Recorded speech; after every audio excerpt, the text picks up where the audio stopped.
Welcome to Season 2 of the Biz Show, sponsored by Quire. And now, your hosts, Barry and Lisa. Good morning, Barry. How are you doing today? Good morning, Lisa. How are you? I wish I could say I'm a little bit better, but I'm under the weather today. Oh, I hope you don't get sick. Let's just say prayers that it's just a bad day. I, I know there's a lot of I, that. I, I I would hope so. There's It a lot of doesn't. that going on. I don't know if it has to do with the weather changing and daylight savings coming, and we're all becoming little bears hibernating in our nests or what, but we're all feeling a little bit under the weather. It's like a perfect way to put it. It's It definitely is. has meaning behind it. The It weather's does. changing. But I hope you don't get sick and you hope you bounce back really quickly. I hope so. I'm taking some Theraflu, and I've got a bunch of vitamin C and stuff, and I'm gonna go to the doctor after we're done here. Anyways, let's jump in, huh? Well, happy fall, happy Halloween, happy November. Here we are. Here we are. Well, listen, we're still in, and we're closing up today the Business 101 series of, we've gone through launching your business, right? And basically, doing your business plan and your idea and getting it on paper. And we've gone through the steps of building your team and then negotiating salaries and stuff like that. Today, we're going to kind of wrap it all up in launching your business, right? Today's the first day you're unlocking the doors, you're allowing customers to come in. Yeah, and I remember opening a couple of businesses, and quite honestly, it felt a little bit anticlimactic because there was so much, to-dos and lists and things to prepare in order to be able to open your doors that it just didn't seem like it was really happening. And then once you finally get your first customer, then you're like, oh wow, I do have a business. It is working. you So know, the, yeah. it's funny that you say anticlimactic because a lot of people have opened doors and nothing happens, right? Oh And but your doors are open. People can walk in if you're retail or whatever, they're going to walk in or call if you're not retail. Um, but there's still a lot going on, right? Now that you've opened your doors, now the real work begins in your marketing, your strategies, and stuff like that, right? for me, that's the fun part. You get to I use know you your love the marketing piece of it.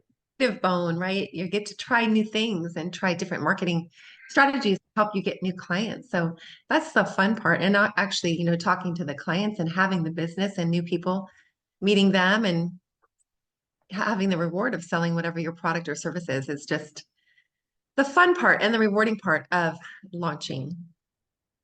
Yes. So I'm some sorry. people get to go through the formal process of having a ribbon cutting ceremony. If you do have a storefront brick and mortar location, the chamber of your community would get together and you could become part of the Chamber of Commerce and then have a formal ribbon cutting, which is really fun if you are able to do that old tradition. Yes. Yes, I absolutely agree and wholeheartedly think you should join the chamber.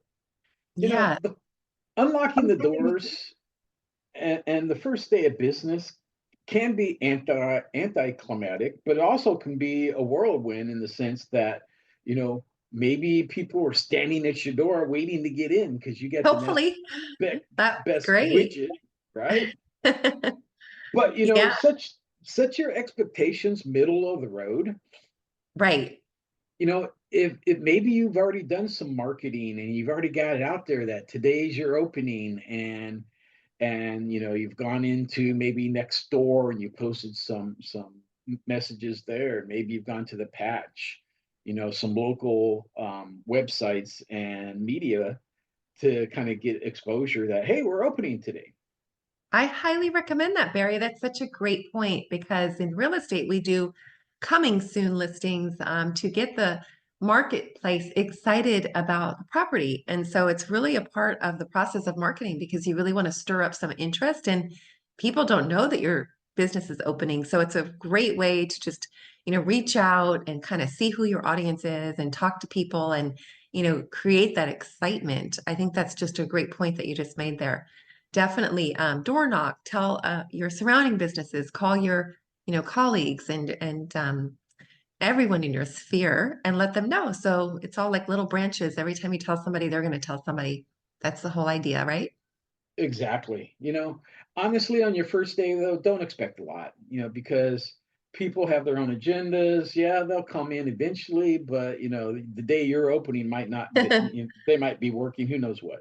I know Um, sometimes it's a letdown. You have that ribbon cutting and your doors are open and you're like, nobody came except my family. It's like, oh my exactly. gosh, where is everybody? And then your heart kind of sinks. But yeah, just have low expectations so that you could be possibly pleasantly surprised on the grand opening day. Yeah. And that's typically the norm, and that's okay. But your work is really cut out for you because at this point, you need to scrutinize and analyze every little thing as you move from day to day to day and you close up your first week of business, right?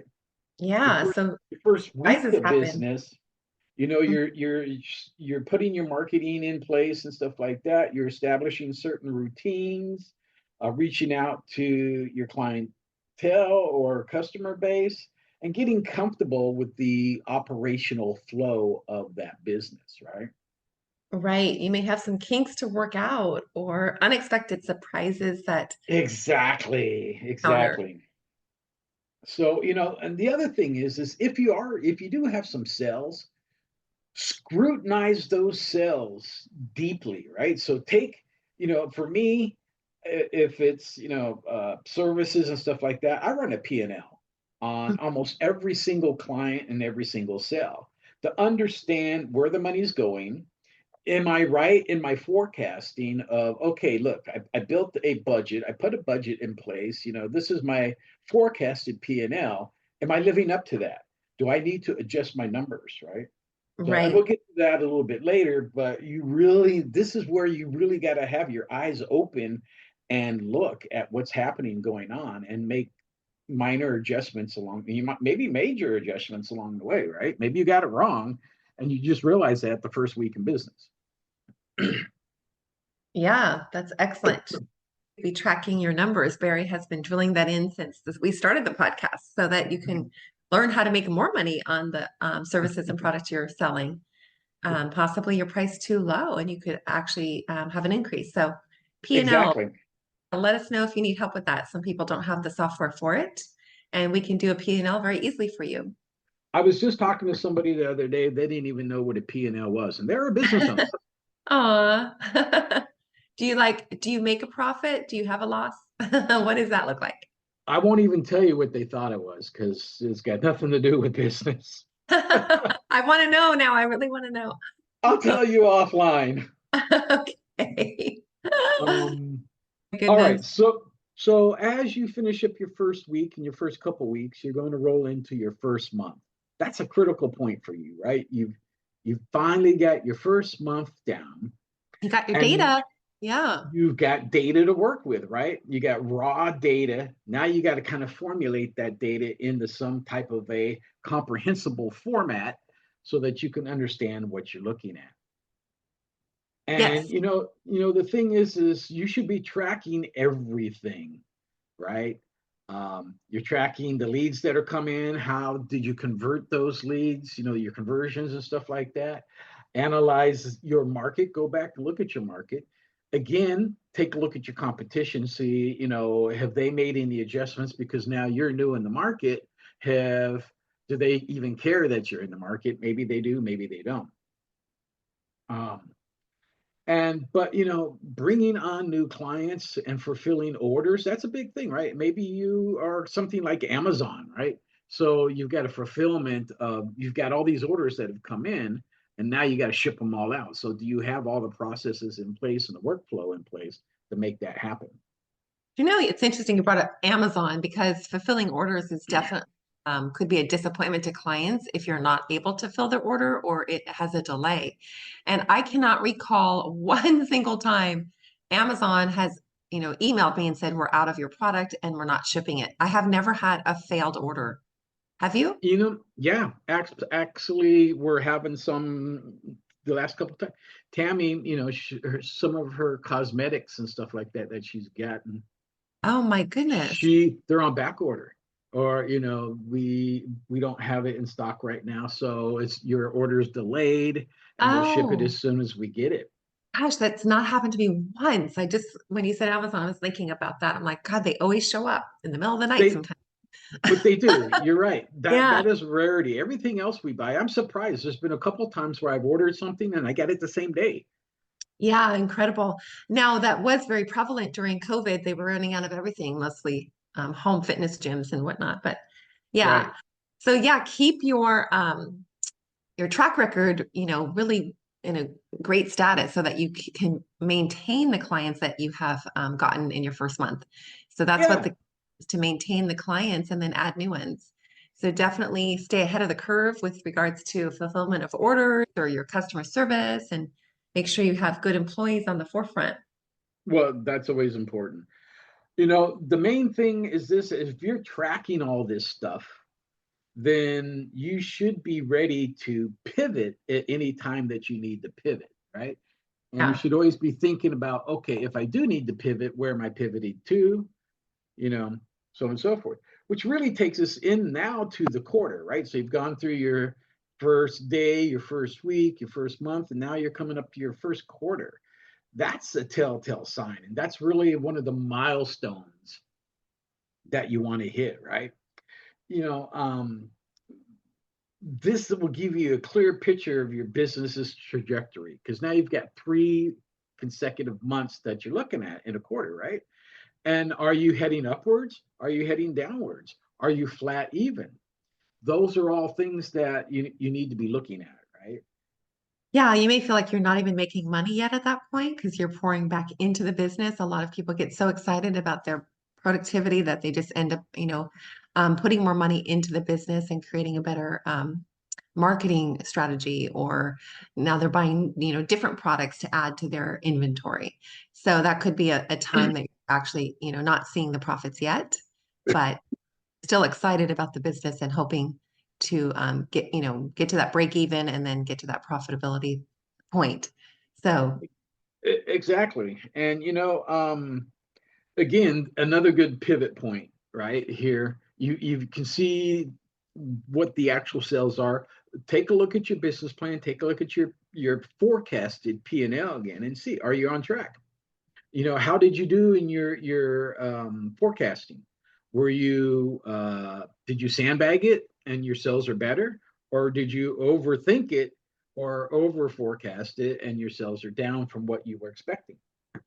Most of the time, people think, oh, I'm going to do $10,000, but they've only done two, yeah. and that's okay because you're new. People still don't know about you yet. It's going to take them time, right? Hmm.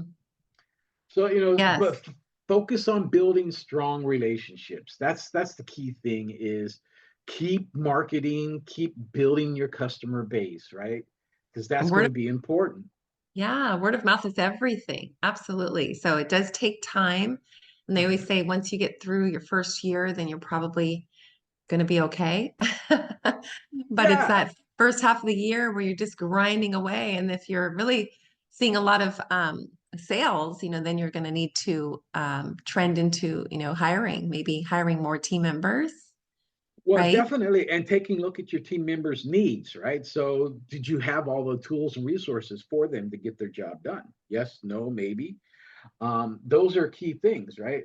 And then now, you're moving into the first half of the year. Now you got 6 months worth of data to take a look at and analyze back and forth, right?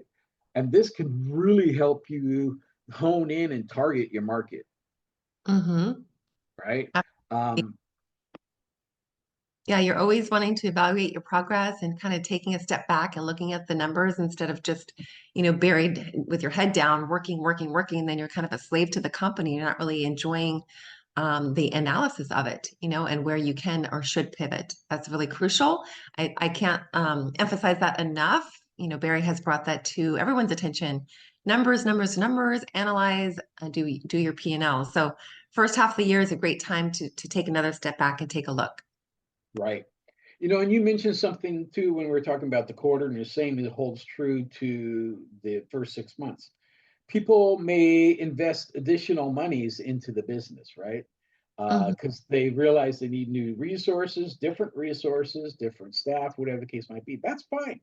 The first year, you're really kind of just, you've launched it and you're kind of, I hate to say this analogy, and I said it the other day to a friend. Sometimes when you're running a business, it feels like, when things happen or whatever the case might be, it's like you're trying to change a tire on your car, but yet you're driving down the freeway at 55 miles an hour, right? Yeah. Yeah. So how do you do that? And those are things that you as the owner need to do. But I can't stress this enough. Don't burn yourself out, because this, you're going to be spending a lot of time in here. And when you start a business, you and I both know, Lisa, you're basically getting married to the business, right? Right. Even though you may be closing your doors at 5 or whatever time it may be, you're still thinking about it probably in the wee hours of the night. You're like, oh my gosh, that's when the best ideas come in, right? Oh, I should do this. And so you're working 24/7 around the clock. Exactly. Yeah. Just because you close the doors at 5, that's when you close the doors for the customers, right? Customers, we stop seeing and talking to customers at 5. But Yeah. you, as an owner of the business, this is probably where you need to now focus your attentions on the numbers, what happened for the day, things like that, right? Which really Well, takes, go ahead. yes. And you're talking about, not ever getting any rest. As a new business owner, you're probably working around the clock, right? And on the flip side of looking at your numbers is just, don't get disappointed if they're not exactly where they're at, because I coach my clients and I tell them, when you're attached to the money, it's going to create a block. But if you just are enjoying the process and really passionate about your business and what you're selling and what services you're providing and the people you're meeting, and passion is really going to drive abundance and results. So when you're not focused on the mighty dollar and how much money you're making, that's where the money just flows in and you create the results that you're really looking for. So enjoy the process. Yes, look at the numbers, know your numbers, but if they're not where they're at, don't stress about it. Just really enjoy the business that you're creating and the services that you're doing and the people you're meeting, and stay in that zone of, passion. Be passionate about whatever your job is. Well, if you started a business, you should be passionate about it, right? Hmm. So, I mean, it's your baby, right? And you want to see it succeed, you want it to succeed, and with that, perhaps comes wealth. Maybe it doesn't. Maybe it's your passion and just fulfillment of enjoyment of what you're doing is rewarding for you. Right. Now we bounce into your first year of business, right? And hey, yay, you've made it through your first year. Um, you know, I can't stress this enough, right? Most businesses won't become profitable or successful in the first year. It kind of depends on what your product and your industry is and your geographical location, but most businesses take 3 to 5 years to become profitable, just as a rule of thumb. That's what we teach in Business 101, right? And it pretty much it holds true, and that's why we teach that. So don't expect all this, okay, year one. And I was hoping to make 250,000 and I only made 89,000. Okay. But then of that 89,000 revenue that you made, you had to pay your employees, you had to buy inventory. So, when it's all said and done, you walked away with, say $40,000. Well, at least you're in the green, right?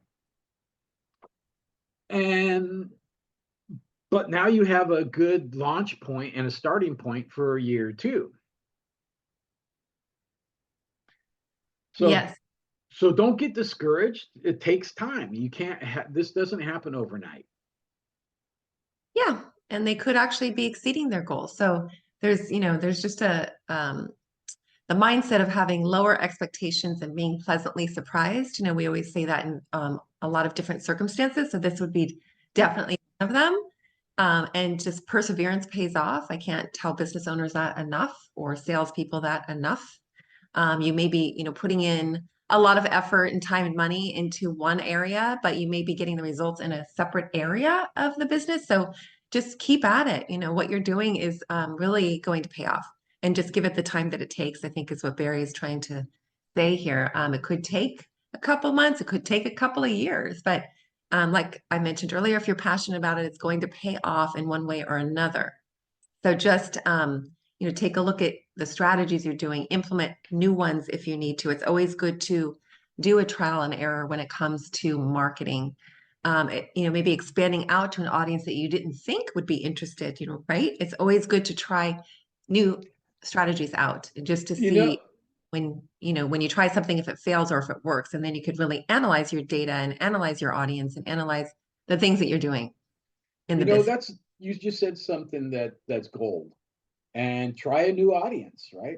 So when you're marketing, right, the world is your oyster, Right. and you might have um, you might have a, a particular client base that you think is your audience, and it might turn out to be something completely different. That's okay, but I love those surprises. It's like, yeah, wow. Then you're learning, right? Then you're learning about new things. right. So the next thing I'm going to talk about is really knowing your numbers, right? And I've said this time and time and time again throughout the entire podcast, season 1 and season 2. As a business owner, you need to know what your numbers are. You've put your P&L and your forecasted P&L out there, and you're kind of matching up your actual P&L to your forecasted P&L. But let's understand this. Let's say you need to take all your costs and figure out, here's what I need to break even, right? So you need to make X amount of dollars to break even. And now you want to put some type of a margin on that, right? Whether it's a 10%, 20%, 25, 50%, whatever the market will bear. Let's just take 25%. So if you say, hey, to break even, I need to make $10,000 a month, and I want to make a 25% margin, then what do you need to sell? Math is easy, right? $12,500 a month. Now you broke even, plus you made your 25%, $2,500. Now Hmm. that equates. So now take and break that down. What do you need to make every single day, right? You need to make $417 a day in order to hit that target, that nut. Some days you're going to fall short. Other days you're going to be way over that. But Yes, exactly. and Don't scrutinize it too much because then people get really discouraged when they don't hit it on each day. So that could, be a little bit too much, yeah. analyzing, if you will. You can go to the opposite end of the extreme because then, you get kind of caught Well, up in the numbers, right? what you Um, do, but it's what I'm trying to say here is this. Just know what you need to make. And you're right. You're not going to hit that number every single day, and that's okay. Just it helps you keep track to know, am I going to be profitable this month? Am I going to break even this month? Or am I going to be behind this month? That's mhm. that's all you need to know. But it allows you then to make decisions based off of where you're at. It'll influence you to pivot. So if you know your numbers, then you'll know whether you need to pivot or not, Yeah. or keep doing what you're doing because it's working. A lot of people pivot Well, when they shouldn't pivot, and then they this is ruin their track record. It's like, what did you do? We've seen that so some many times. It's like, where did all the business go? Right? sometimes they overthink it, right? Yeah. Yes. Or something happened and they just changed the way they were doing it, and then the business fails. Yeah, that's another way to that's where people come in and then they say they want to sell or like, please help me. Well, So you and I've yeah. said this all the time, right? And we've seen it time and time again. If you're going to sell your business, start thinking about selling that business a year prior to actually listing that business. We've got some clients right now that are struggling because they didn't do that. And now, they can't get top dollar because they didn't put everything they needed to into it to sell it at the highest possible price. Right. Or they So pivoted in the wrong direction. they did, or they didn't pivot at all, and they just let it fall apart. You Yeah. know, sorry. Understand this: you're going to have setbacks, right? And that's okay. Every business has setbacks, so expect them. Um, just understand that challenges are going to arise, and out of challenges, there's always opportunities, right? So I sometimes I overthink things. You're always on me, Lisa, about that. Dumb it down, and not dumb it down, but Not dumb it down, but let's move simplify on. it. Yeah, or move on to the next. So when a challenge presents me, I look at it from like 27 different angles, right? And what's my best angles? And I pick 5 different angles to go at it. I'll Yeah. choose one, but I've already got 4 others lined up if that one doesn't work. So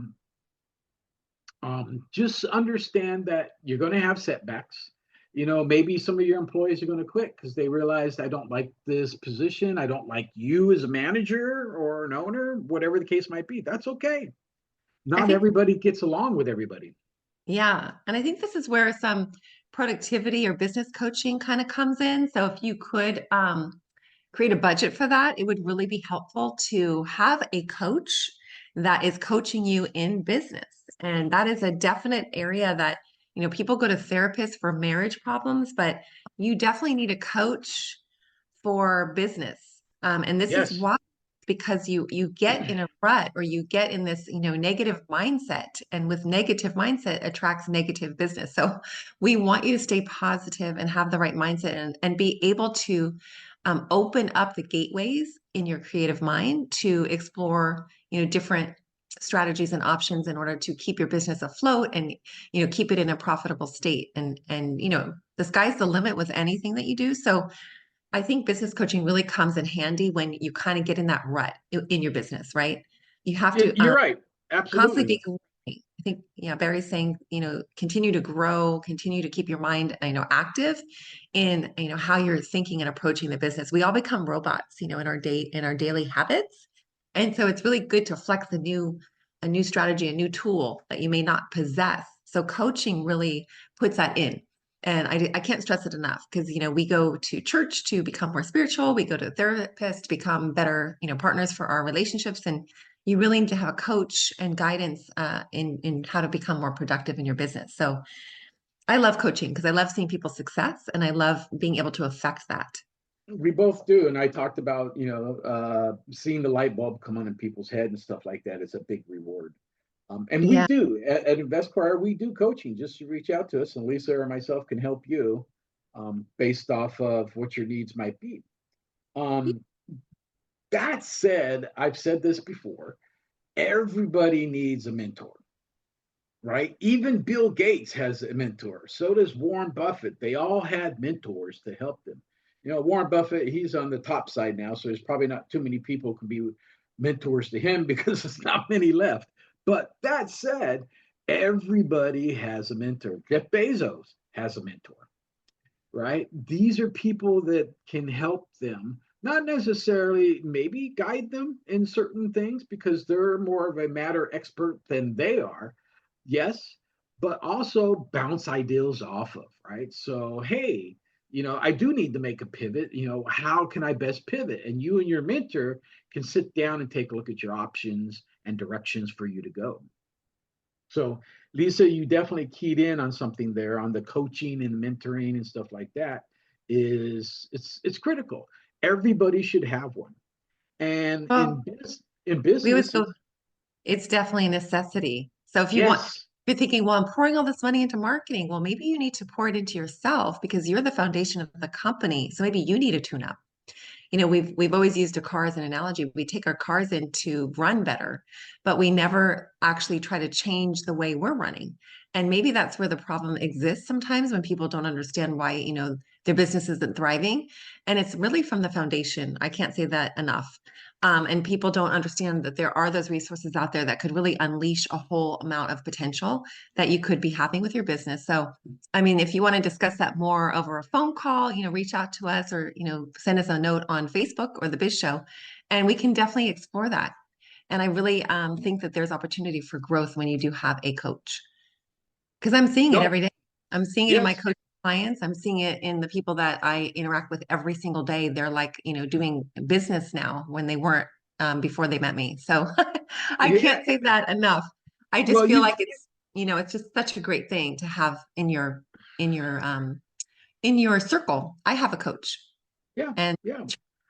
so I have great resources. If I'm not a good fit for you, I have other coaches that are, and I would love to send those resources out to whoever reaches out to me. Just, give me a holler. Yes. Ditto. I all I can do is second that. Really, so that's kind of it, right? We talked about the first day, the first week, the first quarter, half of the year, and now you've wrapped up your final year. So that's really the extent of this podcast. Is we just wanted to be able to talk about your first day of business and your first year of business, what to expect, how to make sure that you are ready to pivot when you need to pivot, and analyze the data that's coming in. Especially, it's critical the first 3 months of what that data looks like, right? And it kind of helps you stay on track of where you're heading. And if you're not a data person, just reach out to Barry or myself at the Biz Show. We have a Facebook page, we have a website, invest.com. We would love to be a partner with you because you do not have to do this alone.